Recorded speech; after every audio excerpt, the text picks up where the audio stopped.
Bonjour à toutes et à tous, j'espère que vous allez bien. Peugeot a renouvelé son 3008 et je vous propose de découvrir le nouveau modèle en compagnie d'un abonné et ami, Richard. Comment ça va, Richard? Très bien, et toi, Eric? Ça va très bien. Allez, je vous propose de découvrir tout ça. Allez, c'est parti.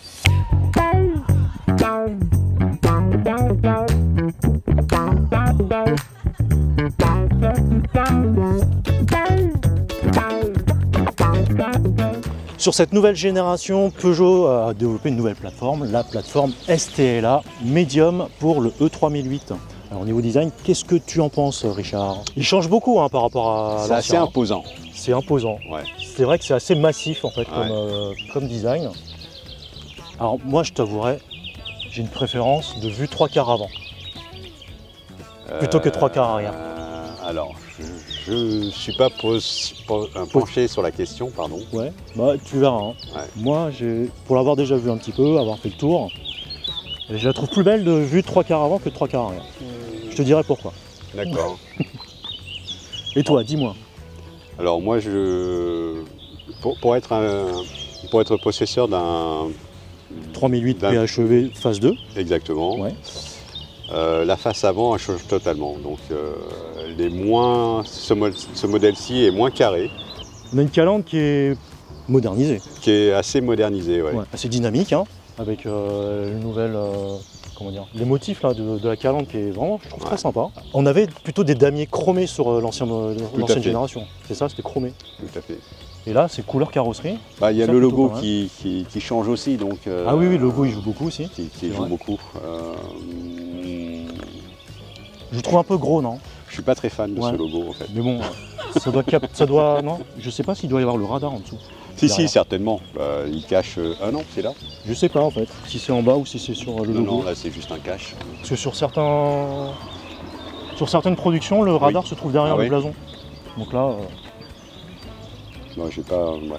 Alors auparavant, je crois que la signature lumineuse, on était sur une simple griffe. Tout à fait. Et là, on est sur du 3 griffes. 3 griffes, ouais. C'est pareil sur la nouvelle E208 que j'ai précédemment D'accord. essayé. La police de caractère a changé aussi.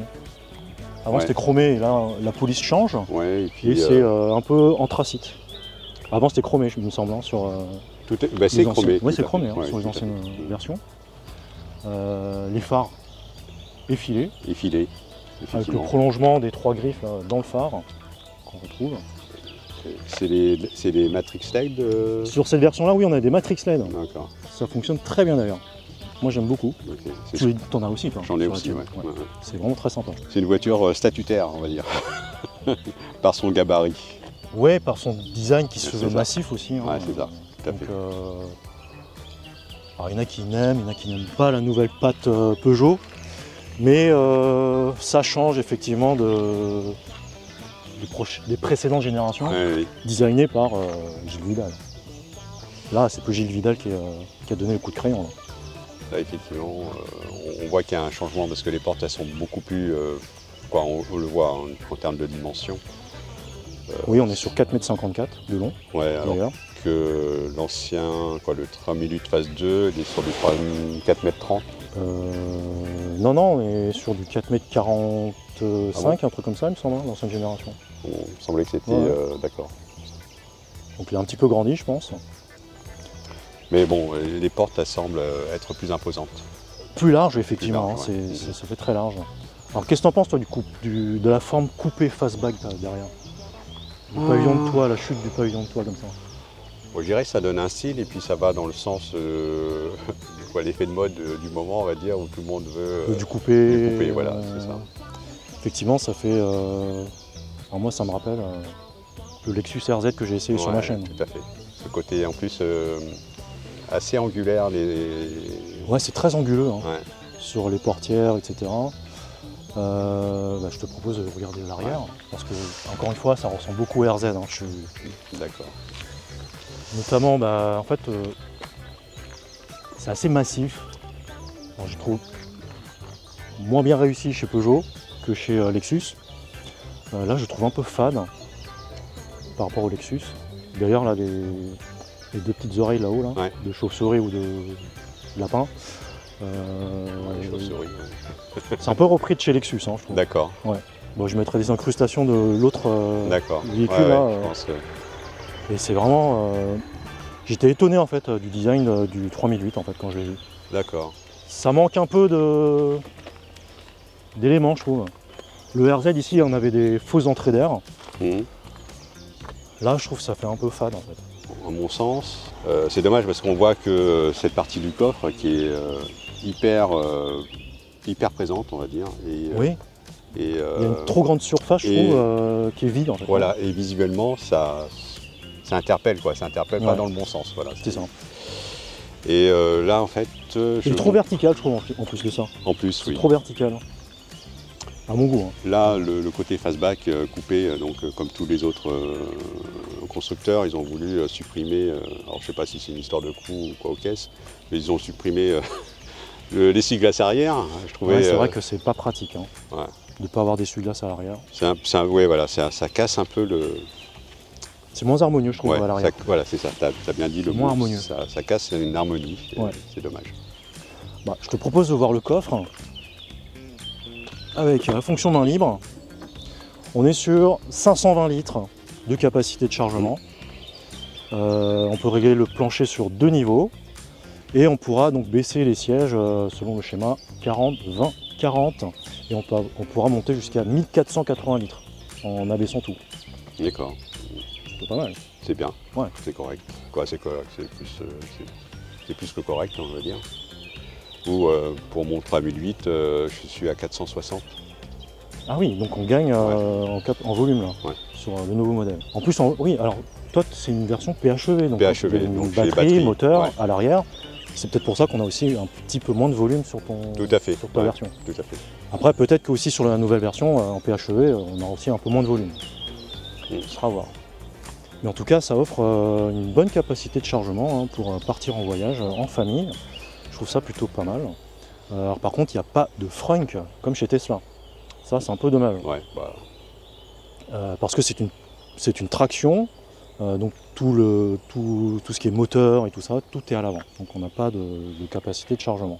Donc après, moi je trouve sympa la signature lumineuse. oui, c'est ce que j'ai vu ouais, quand tu as ouvert le coffre.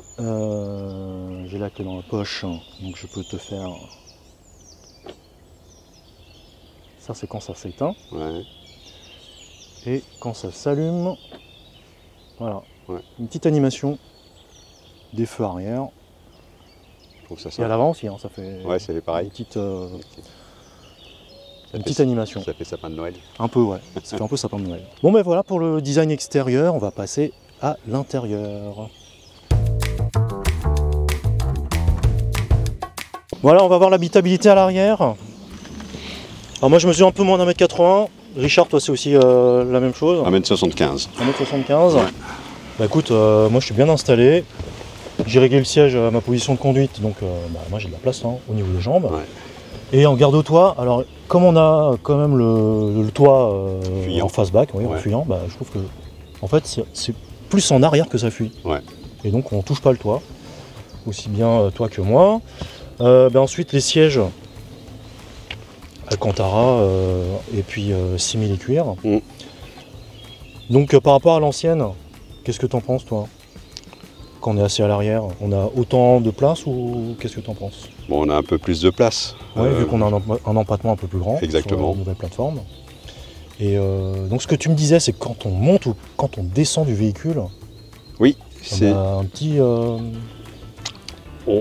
Quand on a cette petite gêne en fait, c'est ça? on a l'impression d'être assis plus haut, de manière à ce que lorsqu'on sort du véhicule, le mollet est obligé Oui, il frotte un peu de frotter le bas de caisse. le bas de caisse, ouais.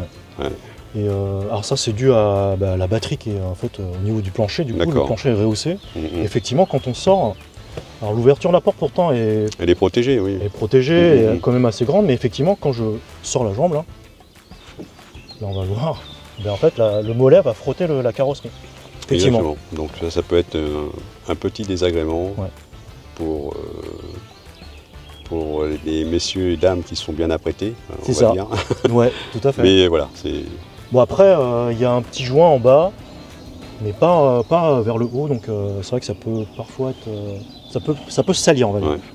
Après, en termes de qualité des matériaux au niveau des portes, on est un peu moins bien traité qu'à l'avant.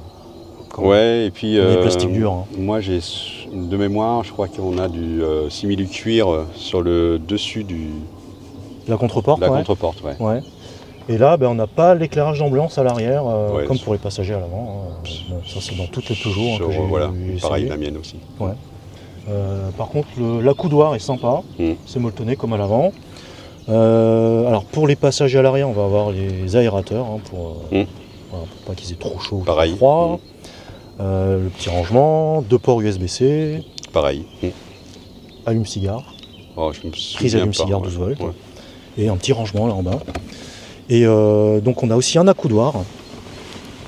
Je sais pas si ça y était aussi sur la si, tout à fait, aussi, avec 2 ports gobelets et un petit rangement. Exactement. Ça c'est sympa. Ouais. Et donc comme je vous avais montré, c'est rabattable en 40-20-40. C'était comme ça ou pas sur l'ancienne? Est-ce que tu as ça? J'ai pas souvenir parce que moi je n'ai pas l'habitude de trimballer des objets longs. Des skis et un poseau. Ouais, non. Je sais pas s'il y a une trappe. C'est 40-60 ou c'est. Pour moi, c'est du 40-60. 40-60. Ouais. Donc là, on aura le choix de pouvoir emmener des objets longs, partir aussi avec, ou alors d'aller dans les magasins de bricolage ou d'ameublement. Plutôt sympa. Voilà ce qu'on pouvait vous dire sur l'arrière de la E3008. Je vous propose de passer à l'avant.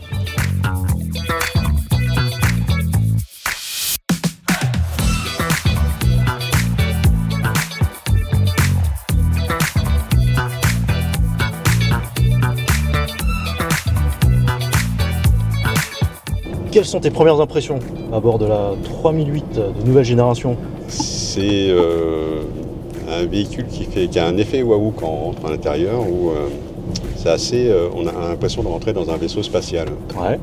C'est tape à l'œil, quoi. Au niveau. Très moderne. Ouais.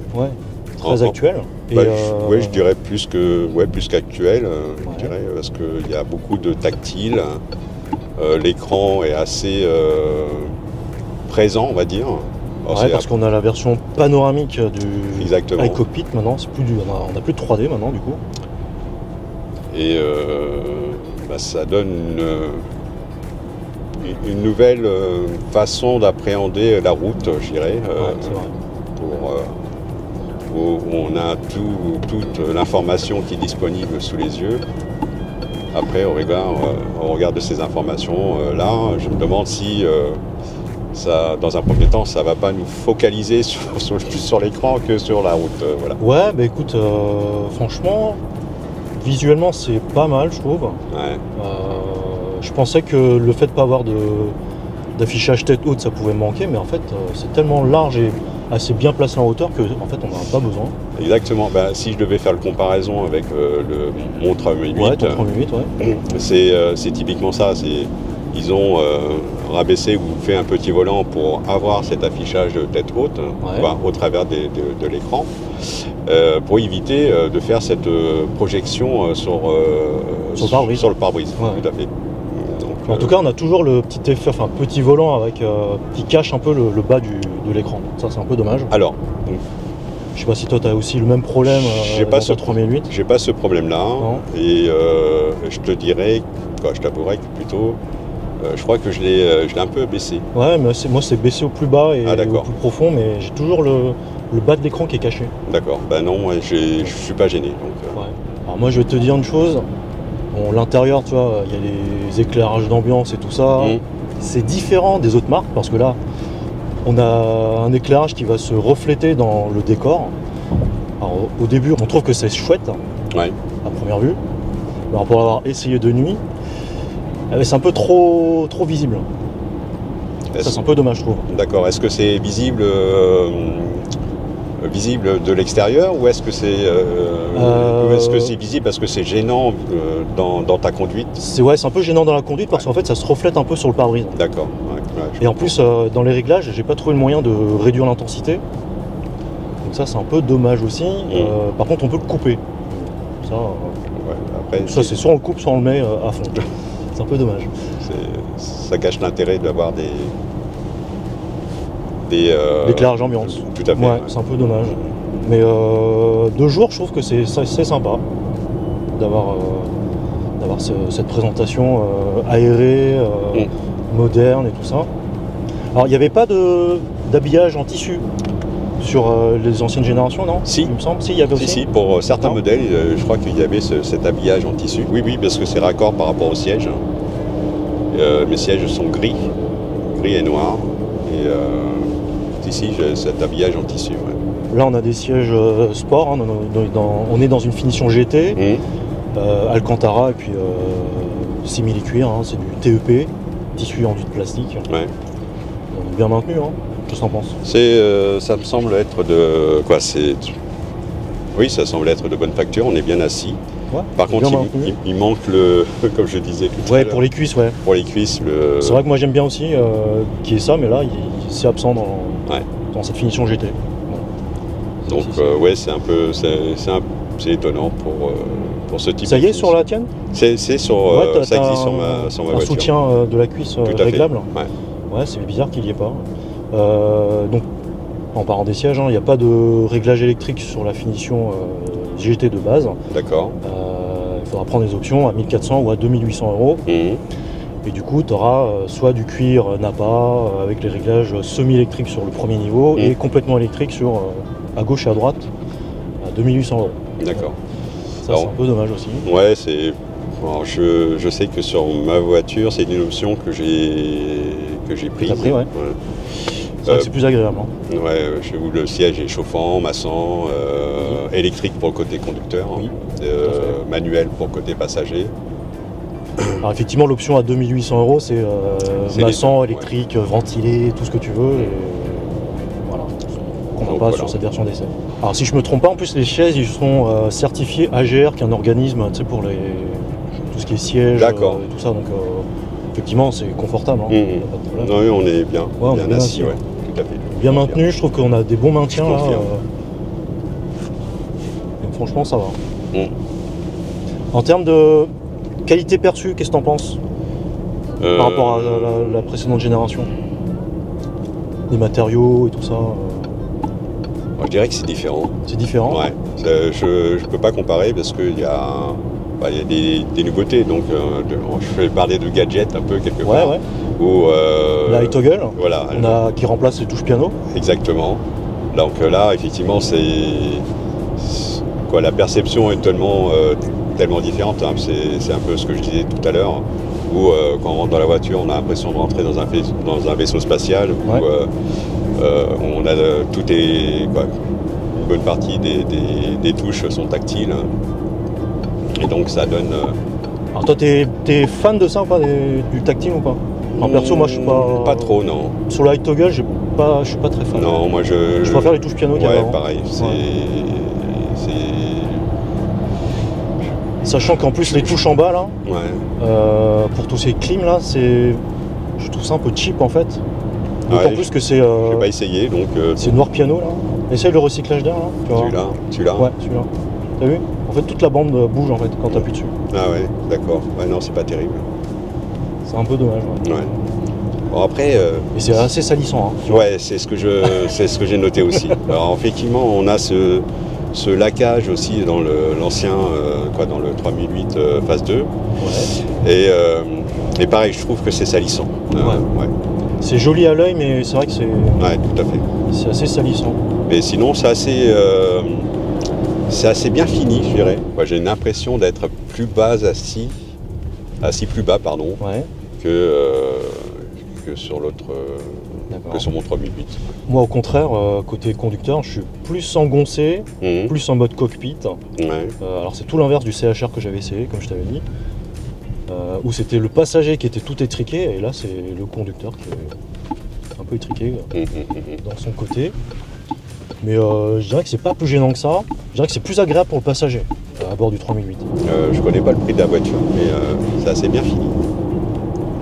Là on est sur une finition GT. Pour te parler de la motorisation, on est sur donc 210 chevaux. D'accord. 345 Nm maximum. Alors ça ce sera sur le mode sport que tu auras toute la puissance et tout ça.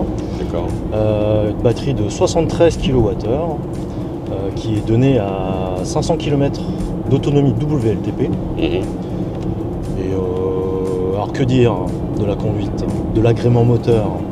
Pour 210 chevaux, je trouve que ça manque un peu de dynamisme, de puissance. Alors il faut savoir qu'en plus le E3008, la nouvelle génération, qui est basée sur la nouvelle plateforme STLA Medium, nouvelle plateforme de Peugeot, multi-énergie, ça a des avantages et des inconvénients. L'avantage c'est d'avoir plusieurs motorisations disponibles sur cette plateforme, alors l'inconvénient c'est que ça pèse quand même assez lourd. On est sur 2163 kg sur la E3008, équipée comme elle. Donc pour 210 chevaux, c'est un peu léger, je dirais. Alors regarde, je te mets pied au plancher. Là, je suis pied au plancher. C'est pas ouf. Ouais, mais ça pousse quand même. C'est progressif. C'est très progressif comme accélération. Si tu compares... Alors comparé à la PHEV que t'as toi, rappelle-moi combien de chevaux il y a là, la PHEV 300. 300, 225 en thermique et le reste en... Ouais, bah il n'y a pas de comparaison là. Voilà. Là je suis en mode sport et pied au plancher, c'est ultra linéaire. En fait. Alors effectivement. Pour l'avoir un petit peu titillé dans les virages, dans les ronds-points, on le ressent beaucoup le poids. Le poids, ça part assez vite en sous-virage. En fait. Alors la PHEV c'est une 4 roues motrices il me semble. C'est une 4 roues, oui, 300 chevaux c'est systématiquement une 4 roues motrices. Alors que là c'est une traction, tu vois. D'accord. Sur cette version électrique. Peugeot prévoit une version grande batterie, 98 kWh, avec je crois 700 km d'autonomie. En 4 roues motrices il me semble. Donc j'espère qu'elle sera un peu plus puissante aussi en termes de motorisation. En confort de suspension, qu'est-ce que tu en penses toi? C'est assez ferme. C'est assez ferme par rapport à ton 3008, c'est un poil plus ferme. Un poil plus ferme, je trouve. Alors peut-être est-ce que c'est les sièges qui sont typés sport, je sais pas. Mais je sens les revêtements, le revêtement, tout à fait. Quand on passe sur les raccords ou des plaques d'égout. Alors moi j'ai un autre ressenti, comme moi j'ai un modèle Y, je trouve que c'est plus confortable que le modèle Y, en ville, d'accord, en tout cas. Ça a un léger côté même feutré, je dirais, sur la E3008 par rapport au modèle Y. Parce que c'est très tapu dans le modèle Y. D'accord. Là je te dirais que c'est confortable, franchement, honnêtement. C'est plus confortable que le modèle Y. Alors tu me posais la question du prix. Oui. On en vient au prix, justement, comme je te parle du modèle Y. On est sur 46 990 € sur la E3008 finition GT, base. Sans option? Sans option. D'accord. Là on a alarme volumétrique, toit panoramique vitré ouvrant. Qu'est-ce qu'il y a d'autre en option? Caméra 360. Oui, ça n'existait pas avant. Voilà. Je crois que c'est à peu près tout. Donc on est au-delà des 46 990 €. Sachant que sur les électriques, tu as un bonus de 4 000 € si le prix est en dessous des 47 000. Hors option. Donc on ne compte pas le prix des options. Donc tu peux charger en option, tu toucheras le bonus quand même. D'accord.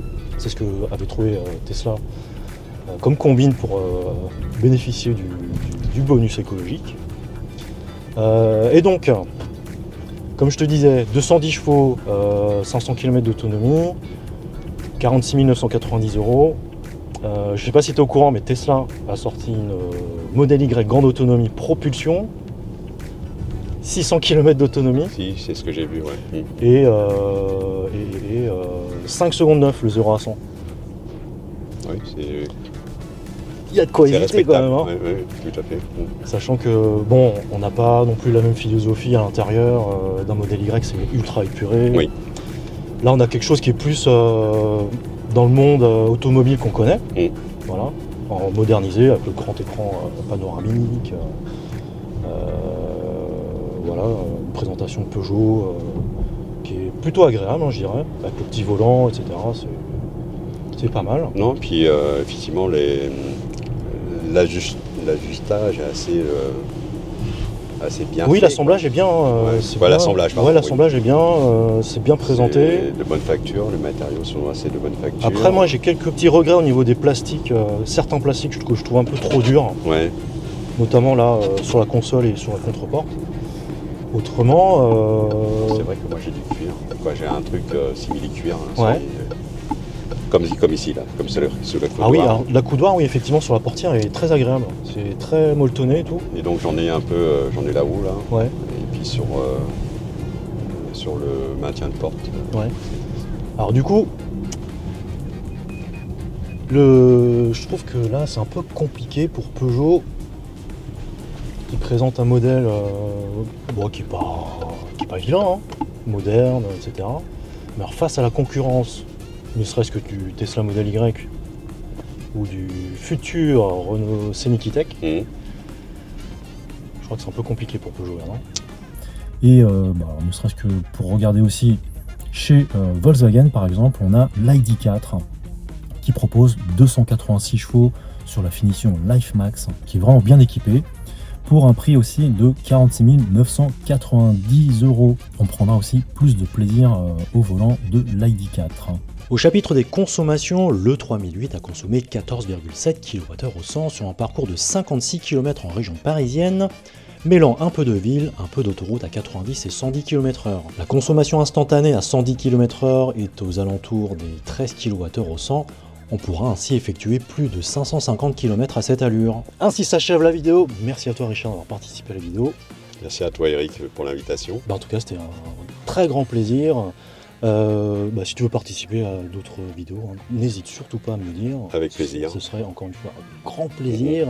Lâchez-moi un like, n'hésitez surtout pas à nous dire ce que vous en pensez du E3008 en commentaire. C'est très important aussi de vous abonner à ma chaîne. J'approche bientôt la barre symbolique des 10 000 abonnés. Et je vous remercie par avance de participer au développement de celle-ci. Et sur ce, portez-vous bien. Attention sur la route surtout. Et je vous dis à la prochaine. Allez, salut!